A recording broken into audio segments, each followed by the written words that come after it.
Good afternoon, ladies and gentlemen, and thank you for joining us here at Art Toronto 2019 and for the last of our Power Talk series.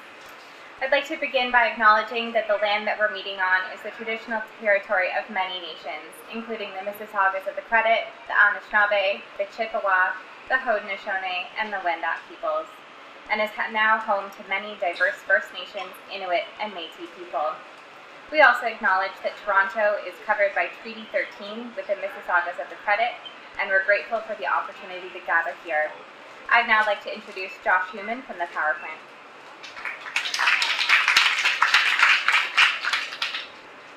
Well, thank you everyone, and good afternoon.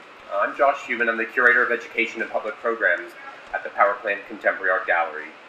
We're really pleased that for the 13th year in a row, we've presented a trio of Power Talks during Art Toronto, thanks to the support of Art Toronto, with special thanks to Mia Nielsen and her team.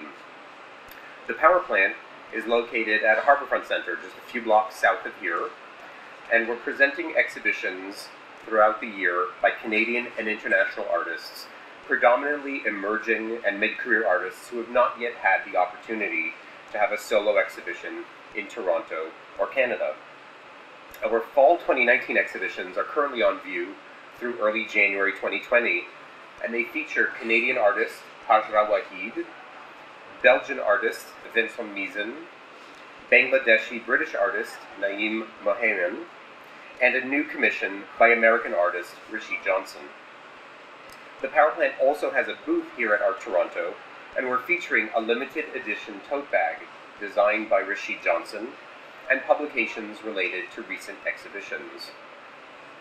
Now, to complement exhibitions each season, we also offer numerous education and public programs.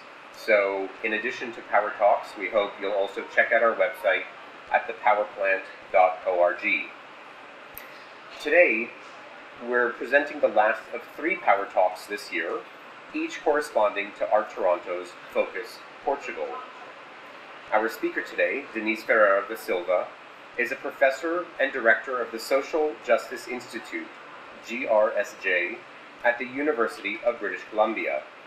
Her academic writings and artistic practice reflect on philosophical, political, and ethical issues related to the workings of colonial and racial violence under the contemporary arrangement of global state capital.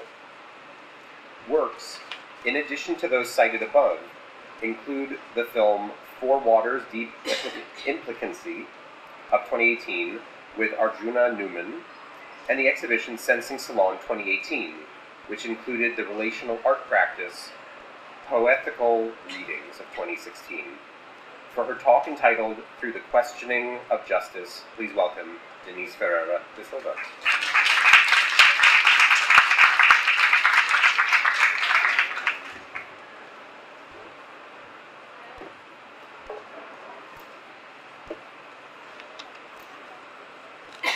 Hi, hello. Thank you for being here, and I'd like to thank the Power Plant for inviting me to be part of these events. I had a funny beginning for my presentation, and then it became even funnier. My PowerPoint's not working, so anyway. But we are going to make it do. So let's go for my funny beginning. Which is not really funny because it begins with the question of where do we begin, where does one start? So when I sat down to think about how I was going to talk about the work, how I was going to frame a talk that would cover the itinerary of my work, besides the initial paralysis, the questioning or question of, not so much a question about the work itself, but about its relevance given the crisis that is the global present. I tried, but I could not locate a definite starting point. So I settled for something that seemed general enough, as the title for the talk is, but it's not exactly what is promised in the description I gave Joshua. But then, of course, my presentation does contemplate the question of what happens when the thesis of the impossibility of to the thesis of the impossibility of justice, when it is considered through artistic practice, in particular when talking about the limits of or the limitations of representation. And also it considers the urgency and the duty to attend to how colonial and racial violence continue to rule in the global present. And it is, of course, a reflection organized by interrogations, questions, and propositions introduced in my collaborative works, but also insights occasioned by the works of contemporary artists, such as Otobon Nikanda, the Otolith Group, Madia Sinkander, J. Mombassa, Michelle Mathiusi, Carlos Mota, Yasmin El Sabah, Simone Lee, Paulo Tavares, and others whose work recall what the image, the racial questioning of justice proposes. But I think that the main issue for me was how to present an image, how to present that image, how to present that which guides the work, its thinking, its making, how to image a presentation, how to describe these artists' works and my work as presentations of this image. Anyway, so what I do is really very simple. I will introduce the call, the racial questioning of justice, then give some examples of how I have tried to respond to it through some experiments, commentaries on the work of two of the artists mentioned above, and of course in my own collaborative artwork. Okay, let's see this thing here. Can you change? It's here. Okay, good. Backwards, the green button. There. Okay, that's an image missing, but that's fine. Echoing calls for justice from Jessica Patrick and the many murdered and disappeared First Nations women in British Columbia.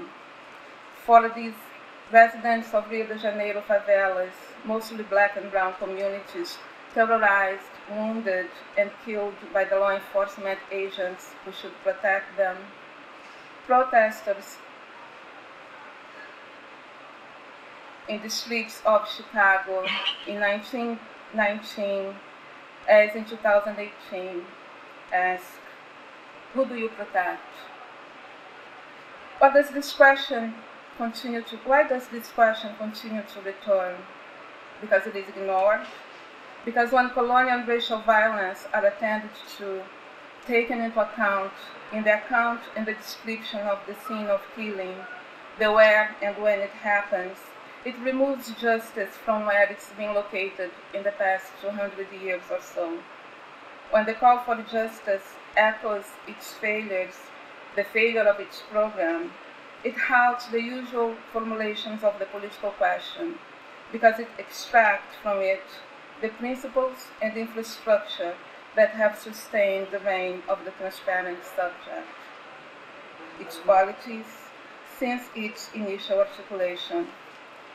It recalls how racial violence prefigures colonial violence, and in doing so dissolves the temporal separation of the native and slave from indigenous and black collectives, past and present expropriation, and old and new forms of extraction.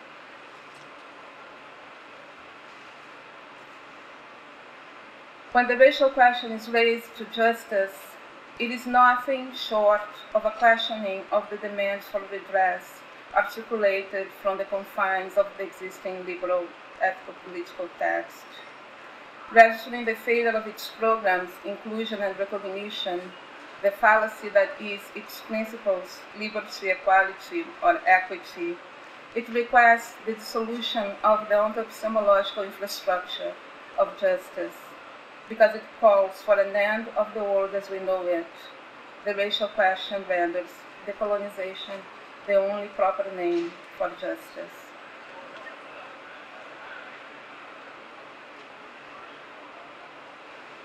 There's a couple mind missing there. Why? The call for decolonization hosts the most urgent ethical-political issues, such as I mentioned before, states and state-authorized killings of black and brown people in the Americas, the unprecedented displacement of populations in the global south due to the havoc caused by global warming and the wars that facilitate extraction in this new figuration of global capital, Europe's refugee crisis, which, like the war on terror 20 years ago, helped to further consolidate the corporate security state, this time around through the direct appeal to lethal white identity politics everywhere. And then there is, of course, global warming and our sheer incapacity to make sense of and to do something about it. And yet, decolonization, by which I mean the restoration of the total value expropriated from native lands and slave bodies, is not yet the ruling ethical principle of our times. Why?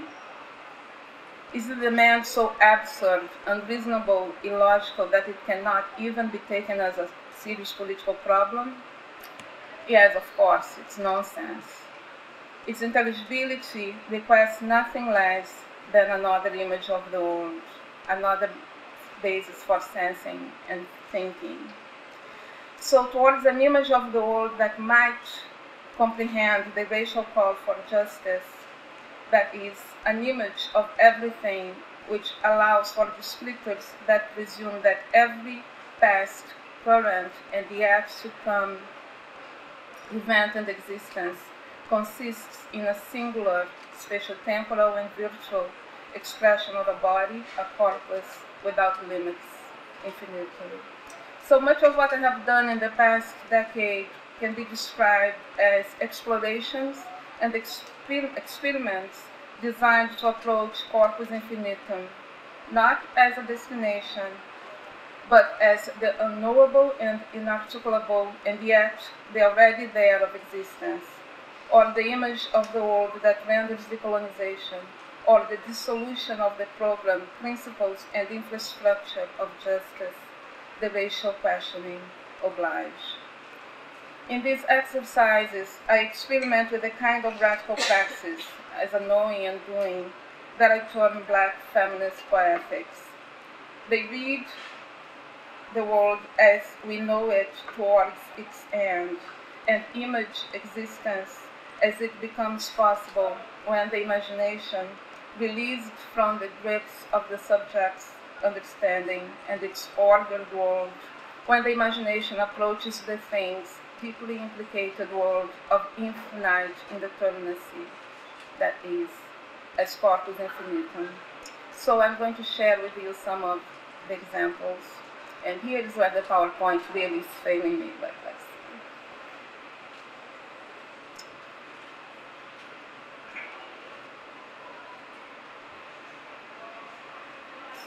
What?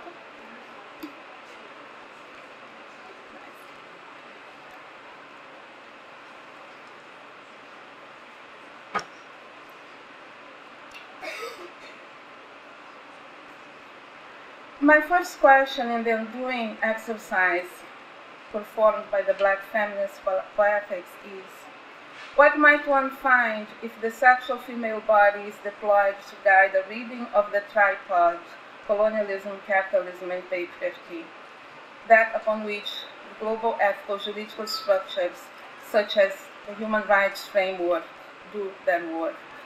So the presentation was simple. You see it there.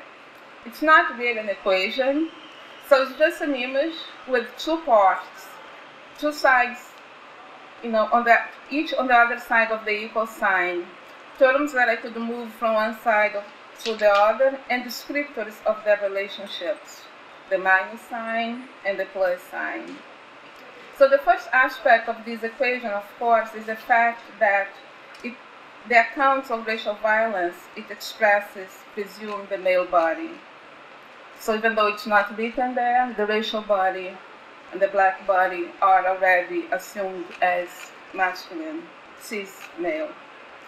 So my proposition was that the sexual in the female body refers to a power other than the sovereign's, as it's described in Fanon's account of the colonial as the scene of violence, and in Bataille's account of erotic expenditure.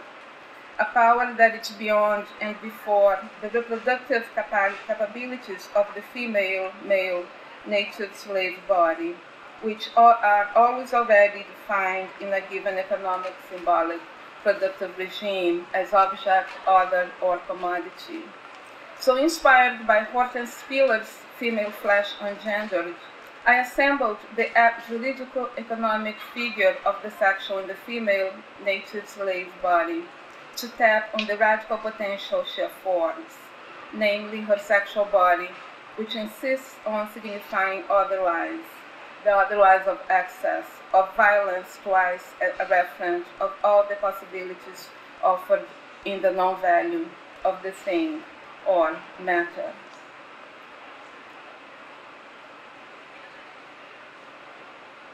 Then I have the second equation, which is a bit more involved, where it begins where the other ends, with an invitation disguised as in questions.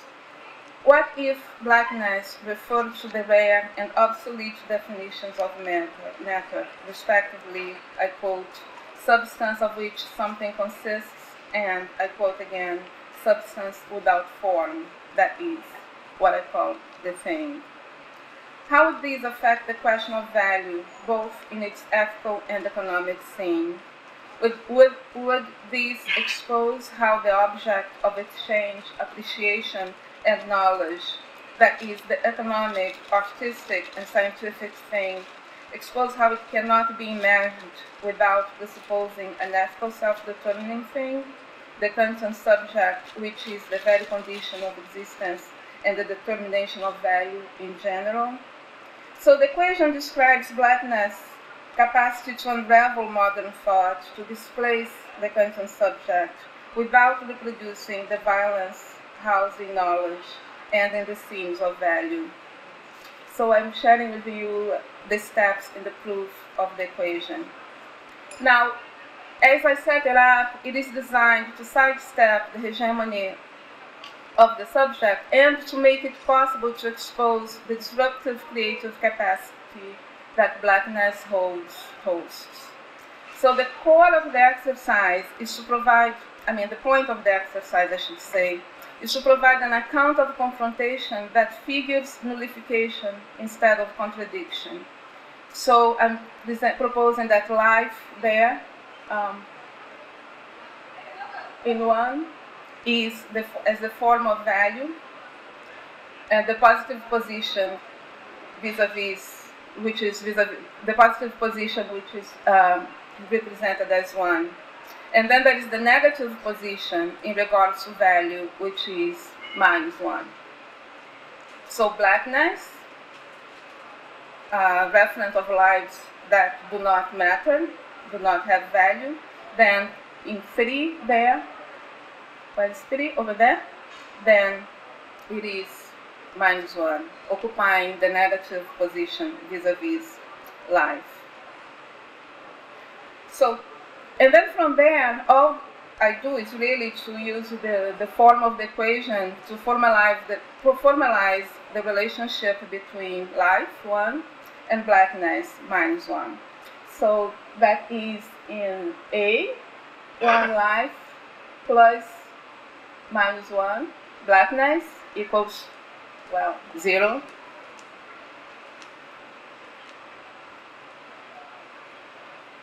So it shows that when combined with life, which is the meaning of the plus sign, blackness brings about nullification. So when added, that means that when added to the positive meaning of life, blackness obliterates it. Now, to express the relationship between life and blackness in an effective way, like how blackness actually impacts life when it becomes the cause of something, a cause that should render life. So I use multiplication and division. And then as you can see, when I multiply blackness and life, I get -1 when I divide, the result is -1. So in both cases, blackness negative prevails. That is, blackness as a symbol of an absence of life, when coming before life reproduces itself. So my next move then is to take blackness power to annihilate life. That is in 4. Life equals 1. And then blackness equals 0. So life combined with blackness. And then I find two different results.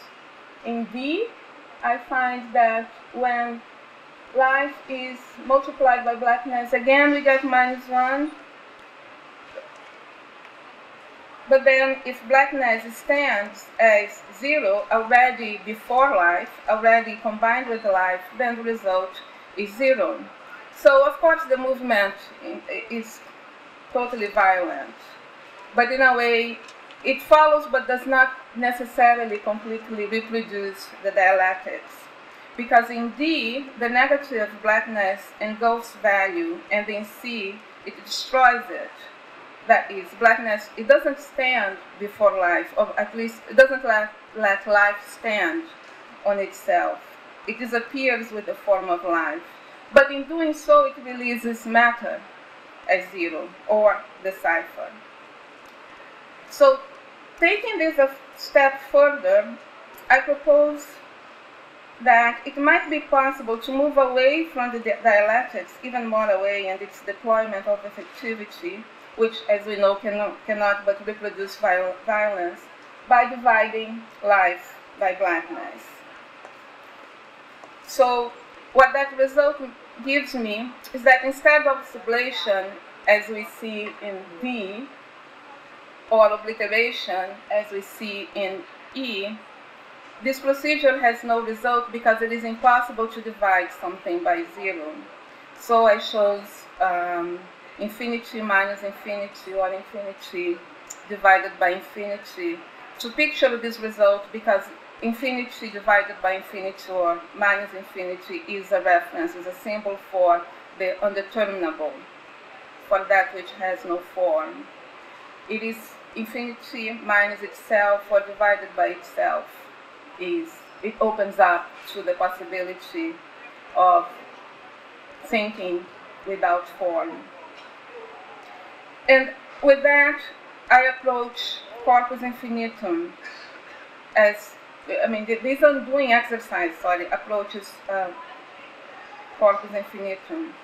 And I have another exercise, I don't think any of it survived, but some of it did. Most of it is not there. So I have this other exercise, which is again a formalization, but now in this formalization I use the sexual and the black native female body. And I deploy it in 2 equations that I invented, the equation of sexual reproduction and the equation of sexual desire. If I had the images there, I would show you very quickly how the process or the procedure through which it takes me to the last figure here, which is number 22, in which I have the sexual and the female body with the hex sign, which is the mathematical procedure I devised to bring her before the form, the Y, which is the male form. And here again, when the hex, the \x, the sexual and the female native slave body, or Spiller's female flesh ungendered, is deployed in this, which I call a redecompositional tool. It again points to that which has no form. But in this one, I decided not to reduce to the infinite, but only to keep the sexual in the female body in the black native female body in its capacity to annihilate form. Now, along with equations, I have assembled other redecompositional devices, and those have been inspired by astrophysics and physics, So quantum, particle, quantum physics, particle physics, and quantum field theory, and classical physics, thermodynamics and electromagnetism, or in fields that use both quantum and classical physics, such as condensed matter physics. While in each I deploy a tool or reading strategy inspired by a concept or process captured in these fields, they consist primarily in exercises in what I call fractal thinking.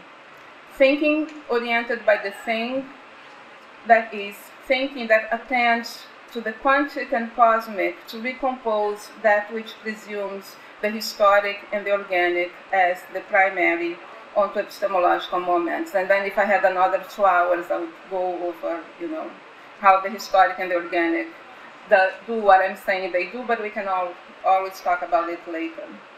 But anyway, when deployed in commentary on artworks, these reader-compositional devices also reflect my response to the work and the artist's comment on it, whether on how they hope it will be received or on their own intention. In other words, responding to how the work approaches the racial questioning of justice, my reading of these works also attends to how racial and colonial violence directly and indirectly inflect questions and themes circulating in the contemporary art scene. And that's the one that didn't make it, but I have this one. So for instance, in my in my commentary on Otobong Nikanga's exhibition In Pursuit of Bling, I was able to explore visibility's work at once in regard to economic expropriation and also through extraction. Let's see if anything else works. No, it doesn't. But also in regard to the conceptual occlusion in relation to how formalization in the very design of the classic tools of historical materialism disappears with colonial violence. So following Otobong Nikanga's references to the mines and as places of obscurity, and also to the pervasiveness of minerals extracted from those mines, how pervasive they are in Europe, I devised a reading tool modeled after the workings of the ultraviolet band of the electromagnetic spectrum, which we call black light. And I use that to, let's see, okay, the color is there. And I use that to make it shine the raw materials, the cotton and the iron, occluded in Marx's presentation of the equation of value in chapter 7, volume 1 of Capital. So basically what I do, that's the whole quote on the equation of value, and instead of highlighting what Marx points here as the origin of value, and well, I mean, it is highlighted here in bold, but there are other moments there. Here I just use black light to highlight the cotton, and then in the text, I don't think anyone has read it because it was published in a catalog, in a book on Otobong's work. Then in the text, I recall the trajectory of cotton from Virginia and discuss, and basically comment on how one can read colonial violence and later racial violence by focusing on this particular raw material, which figures in the equation. It's not that the cotton is not mentioned, but it's not considered an element, either a conceptual element or an empirical element that should count in the explanation of the production of exchange value, which for Marx is working time or labor time or average labor time at a particular moment in a given social context.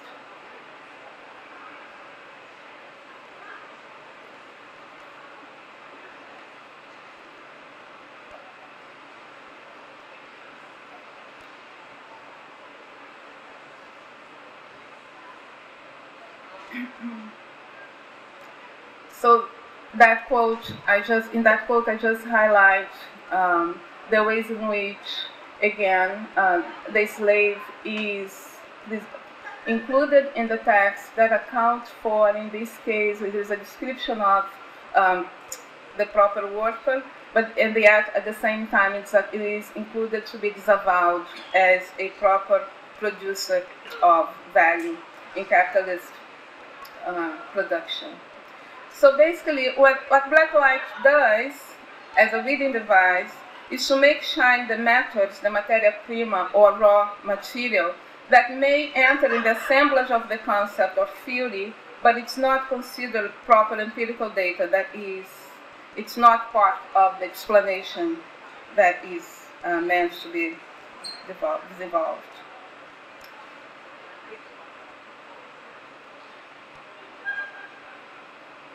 My other example is my commentary on Carlos Motta's film and exhibition titled Corpo Fechado, or The Devil's Work.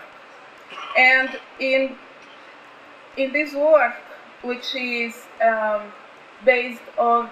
inspired by the case of José Francisco Ferreira, which you can read here, who was accused of being a sodomite, a sorcerer, and was also obviously a fugitive slave. When reading Motta's work, I take into account his expressed intention to address, I quote, how sexuality and gender intersect with larger topics like class, race, and other ways of understanding the political situation for the moment. My reading of the film and the exhibition with the same title focuses on the image of the oppressed assembled by the artist.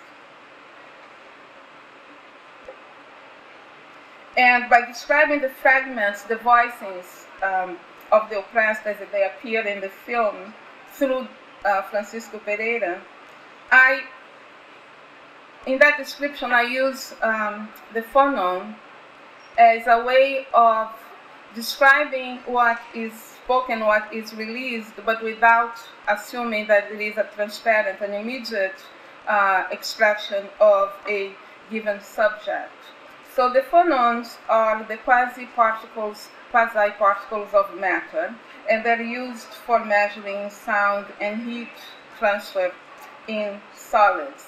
And using the phonon as a descriptor for the voicings in Motta's work, I was able to find two things. On the one hand, the possibility that the same voicing refers at the same time to the three positions of the person, the first, the second, and the third person of the singular, but in a way, as I said before, that breaks away from the figuring of subjectivity as an interior thing and instead provides an entity or a person that is always already a reflection, or a diffraction of its conditions of existence, both materially, but materially, not formally described.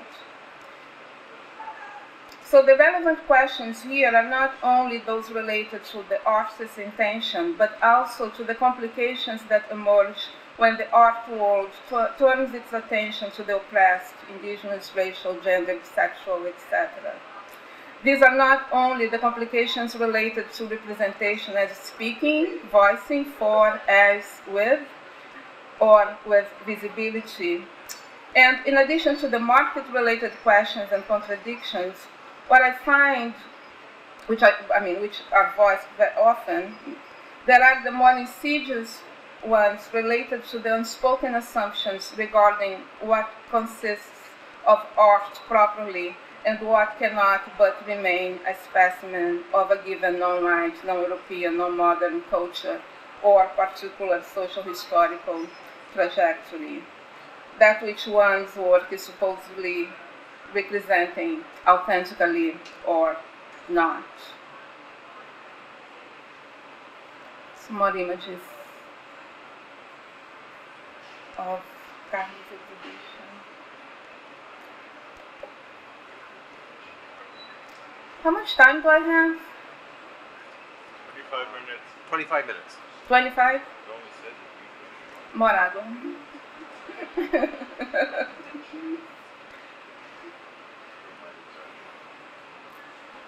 I have 25 minutes, including with Q&A. Ah, okay. So I'm almost done anyway. Okay.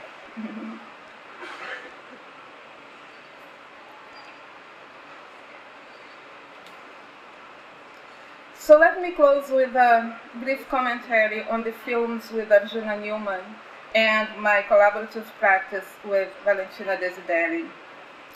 Those who have seen the films must have identified the questions and themes they comment on in what I just mentioned before.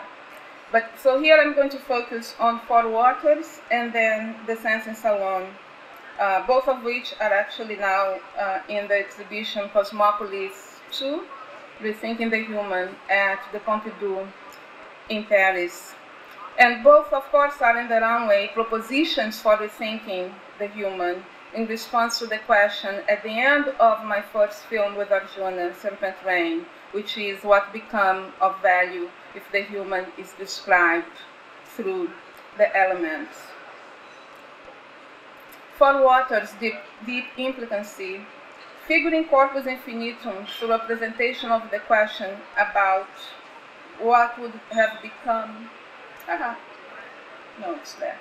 What would have become of human existence had it followed the course of early migrations from the African continent across the ocean, the Indian Ocean. The film addresses the lethality of the image of the world that both presumes and renders formalization. From the refugee crisis in the Mediterranean Sea through the testing in the Marshall Islands,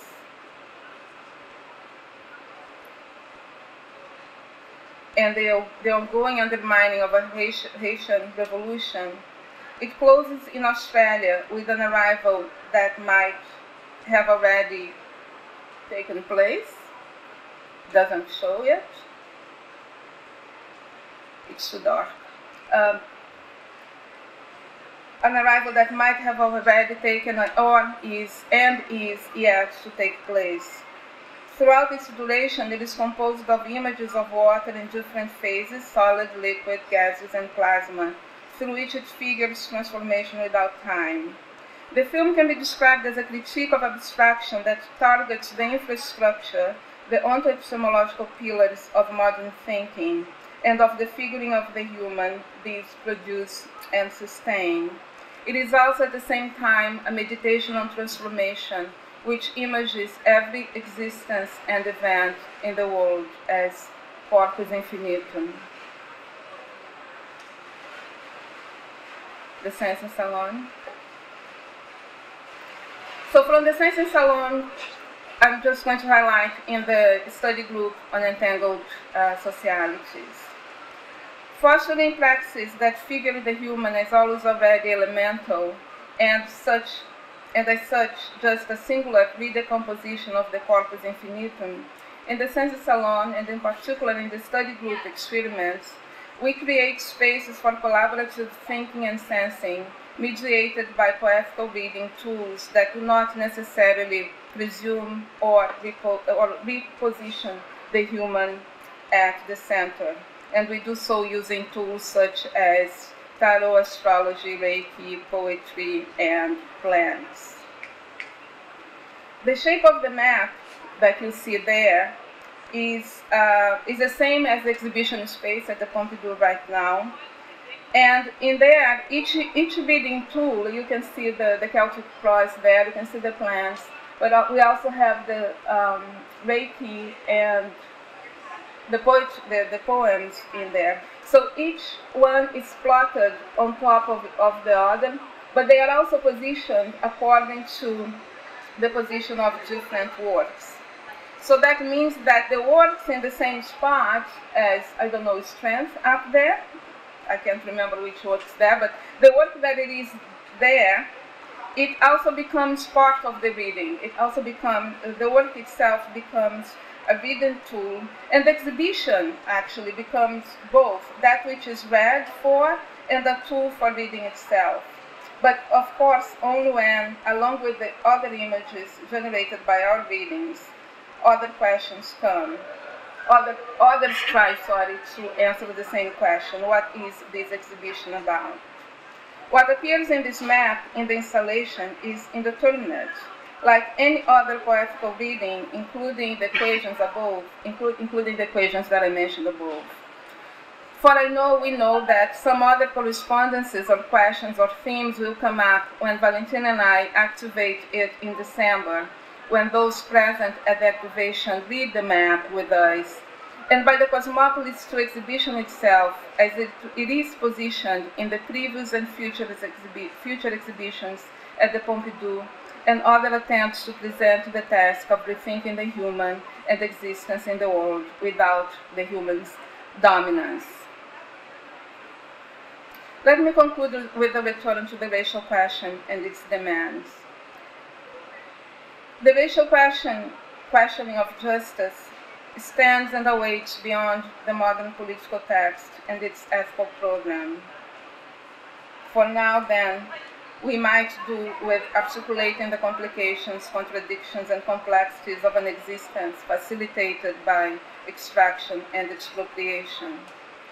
Perhaps what we need is not so much another version of political discourse, but a different kind of composition, a fragmentary and yet directed and intended one that presents the racial question with all its difficulties and without apology.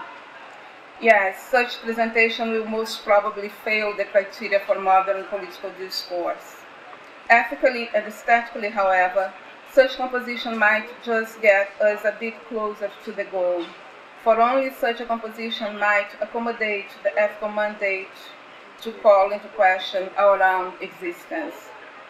For there is a double demand to colonial residents, to all of us settlers. Do not reproduce the violence and violations that render our existing in occupied lands possible, and that we support and, if invited, join in the struggle for restoring these lands and all the wealth derived for 100 years of extraction and expropriation to their ancestral guardians. Thank you.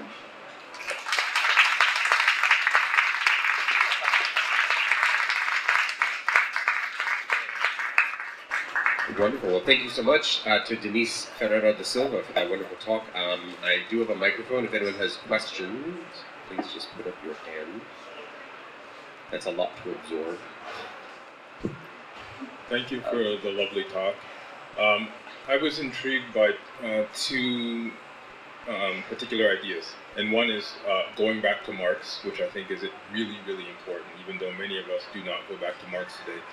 And I'm wondering if you could talk more about black light as a reading practice and how it helped you return to read Marx differently, because I feel like there's more there, and I know you have limited time, and I'd love to hear a little bit more there, and this notion of fractal thinking, because it seems like it's leading your ideas in a direction that we haven't gone to yet, and I feel like if you could open those up and tell us a little bit more about them and how you got to them. Okay, thank you for your question. Yeah, there is much more to black light, but in a way, it is so simple as a shift in how we go about doing critical work that just when I start talking too much about it, it just feels like I'm just saying the obvious, right? That's what it is. But black light as a tool for what I call a raw material approach, or however when I have to give a name, I call it a raw material approach.